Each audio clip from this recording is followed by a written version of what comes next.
Hi everyone, this is video 2 in the Traveling Suitcase video series, and video 1 was an overview of the assignment, and then here in video 2 we're going to look at specifically steps 1, 2, and 3. There'll be another video, a third video after this one that will look at steps 4, 5, and 6. So let's jump right on in today and look at the first few steps. We're going to look at step 1, read the description, then we're going to look at the rubric, and then we're going to look at an example. So that's how we're going to begin. So on your screen you should see step 1, and it says there that prior to developing the suitcase, we're going to survey the families of the children in our class to gain insight regarding the multiple influences in their life. You will do so by learning more about their family structure, their preferences, available resources, and desired level of interaction or support in learning activities. This survey would be distributed to families and results reviewed prior to designing the suitcase. For this part of the assignment, you'll create a survey and using the details provided in the rubric, which we're going to look at in a minute, and you're going to work with children currently. You can actually use the survey.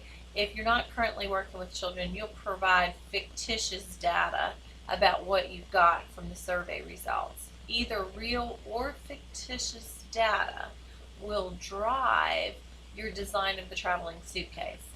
I also want to clearly see that you've used the information obtained from the survey to formulate activities and materials. This first step will be the cornerstone of the project, and the survey is worth 10 points as detailed in the rubric. So let's do that now. Let's jump over to the rubric, and you'll see right here, step 1, the survey. I'm looking to measure the NAEYC standard 2.A, which is knowing about and understanding diverse family and community characteristics. So as we've talked about before with rubrics, you want to be as far on the left-hand side of the rubric, in this case, as you can be to receive maximum points. So we don't want to be over here on the right where you might see my mouse moving now with beginning or not complete. You'll see that that is only worth 0 to 4 points. Developing will earn you 5 or 6 points, accomplished 7 or 8 points, and highly accomplished 9 or 10 points. Let's look at the highly accomplished column so that we can see what you would need to have in your survey to get full points for this part of the assignment. So the survey has to be clearly written in easy to understand terms and states the survey's purpose. So in other words, you can't jump in with just question 1. There has to be a sentence or two telling why you're surveying the parents and what you're going to do with the survey information. So note that. That's the first thing that we know. Again, easy to understand, clearly written, gives the purpose. Now, it has to have information about everything in this bullet list. If any of this is missing, it's going to cause you to lose points. So the first thing is the family structure. So in other words, are there many people in the home? So you know how much materials and supplies to have in the suitcase for the activities that might go home. So you want to know about, and are those people adults or children? So you're going to find out some family demographics. And then you need to know the number of possible activity participants. So how many people would participate in an activity that you send home? The home language, the available resources and materials in the home. Specifically, ask about ones you think you might be using. So for example, if you're going to do some type of a coloring activity, you might ask if they have crayons or colored pencils. Whereas if you think you might be doing, I don't know, a Play-Doh activity or clay activity, if they have things like that at home, it might be a craft and you need to know, do they have scissors at home or glue at home? So whatever it is that you're thinking of doing, you're going to ask specifically about the materials that would be needed to do that. You're going to ask about their willingness to support learning activities and their comfort level to participate in lead activities in the home. The survey has to allow space for and encourages families to add any additional comments that they would like to share. And the survey is easy to complete, is a respectful length, and well organized. So these are the things that will get you your full points.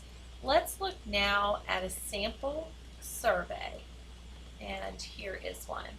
So you'll see here I start off with an introduction, introducing the idea of the traveling suitcase, what the traveling suitcase is, and that we want to ensure that we are included all the needed supplies in the suitcase, as well as activities that will be fun for the families to do together.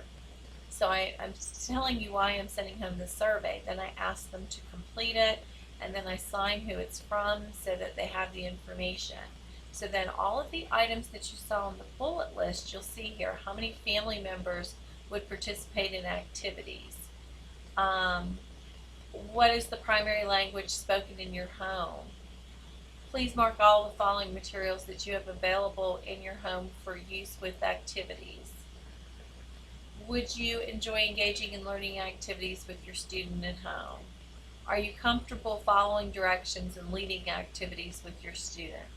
How much time would your family spend on activities? Here's that free space where they could add their own comments that they might want to have us know about. And then a closure to the survey. So at this point, disregard this little part about 0 out of 15, 12 out of 15. I'll explain that as part of another step. So I use this survey in more than one example, but that is what you're basically looking for there with the survey.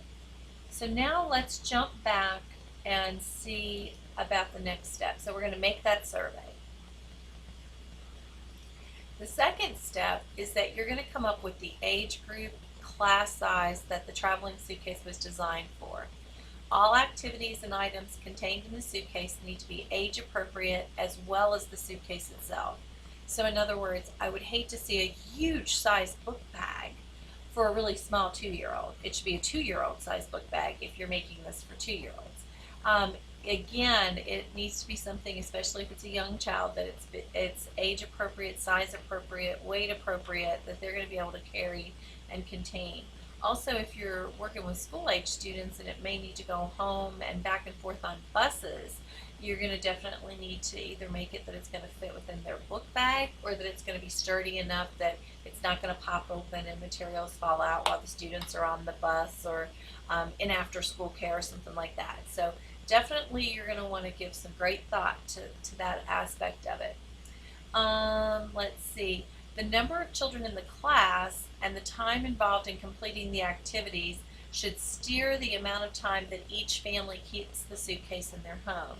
So in other words, if you have 25 kids, you really can't afford to let each kid keep the suitcase a week.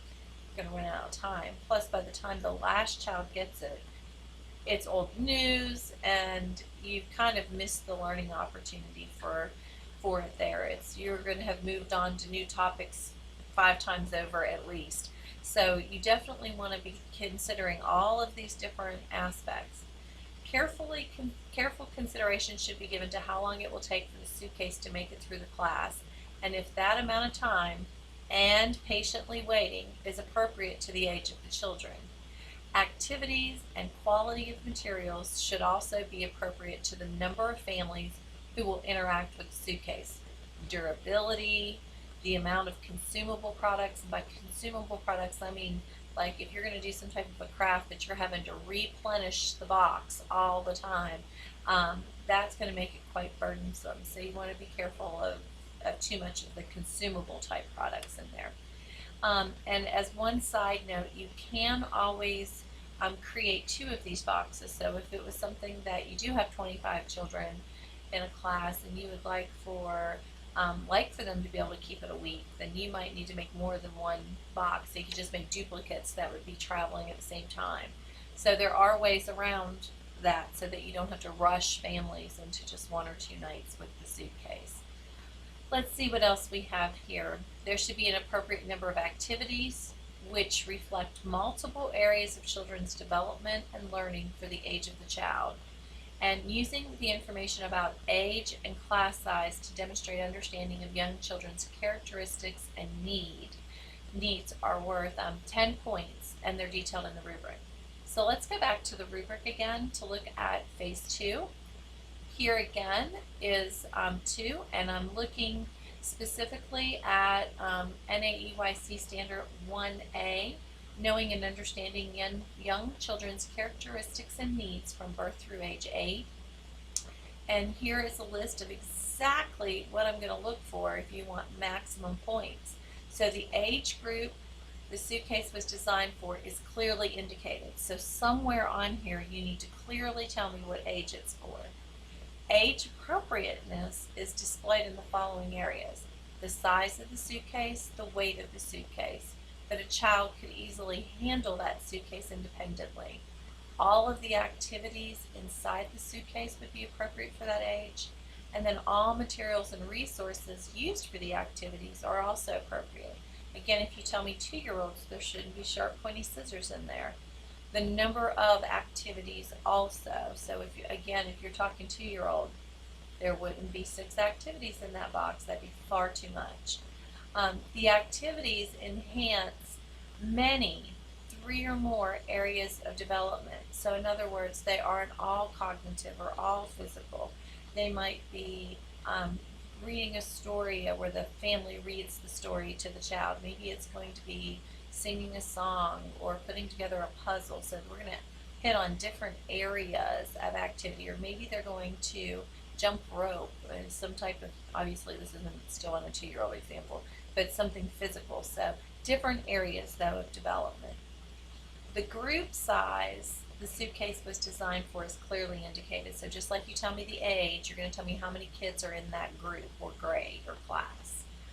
Group size is considered in the following aspects: the amount of waiting that each child is going to have to do for the suitcase to make it to their home, the amount of time it would take to complete the activities is reflected in the amount of time each family can keep the suitcase. So you don't have 6 activities and say, you can only keep this for one night. Last one under that is activities and materials will withstand the amount of use indicated by the class size. So I want to see some really sturdy materials if you tell me this is going to go through 25 homes, because that's going to need to be able to stand up against a lot of wear and tear. So the amount of consumable goods is minimum, and we've already kind of discussed that earlier. Consumables are those restockables that you would have to do. Alright, so that is for step 2. Let's see if we can't still on this tape get to step 3. This one is you're going to use the data supplied by that survey that we talked about in step 1 to begin formulating what your suitcase will contain. Information is provided by the family regarding the materials and supplies available in their home, their preferences, all of that information. You're going to demonstrate that you've linked those results to the selected activities and materials in your data sheet. Your data sheet will include either real or fictitious data. So if you're not already in a classroom, you can make this up, and that is okay. But I'm just going to look to make sure, even if you make it up, that it's going to match then what you put in the suitcase and what kind of activities you have. So for example, if everybody has indicated that they have crayons, markers, and colored pencils in the home, those items would not need to be included in the suitcase. That would reduce the weight and the number of items and the size and all of that. So that's kind of what we're doing here.